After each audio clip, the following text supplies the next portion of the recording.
Ngelela ababukela emakhaya udokotela wentombi Mgibe'wensizwa.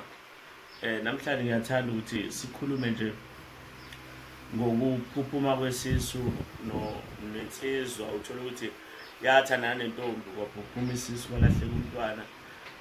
Ubona izinto zayo lokho eyivaleka, ubona imali awubi nayo iyahlakazeka, ubona kuyenzeka uthola ukuthi noma uthi uzama amatoho awatholi, awazi ukuthi kanti kukhona isikhathi la uthola ukuthi uwopha kakhulu wanganaka umuntu wesifazane. Uthola ukuthi insizwa yaphila nomuntu banganaka ukuthi uchitheke isisu. Ubona izinto zakhe lokho evaleka, kodwa ayisebenzisa imithi, kodwa ayisebenzisa iwasho, kodwa ubona lokho akwenzeki lutho. Siyakwazi ukuthi silungise leyo nto. Ubona ngani lento mawunayo lento? Uyibona ngokuthi uthola ukuthi lokho unamaphupha amabi ocindezeleka, ulokhu ubona izinto zingalungi kade izinto zizolunga. Ubona abantu belungelwa left and right, kodwa wena okwakha kulungi.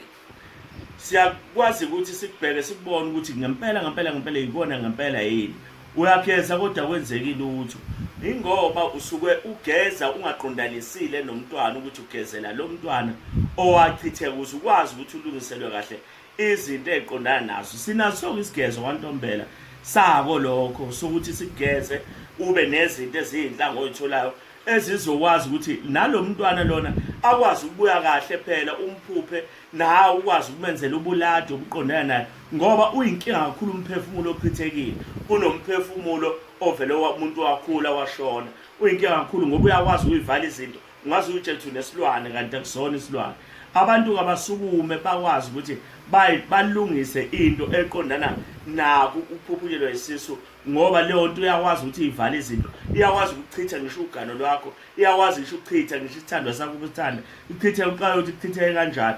Kanti lento abasukume abantu, ukuphuphuma kwesisu kuyakwenza ukuthi kuvaleke izinto. Ukuchitheka komntwana awunsizwa wazi ukuthi wachitheka lo mntwana, kukhona umuntu waphuphunelwa isisu.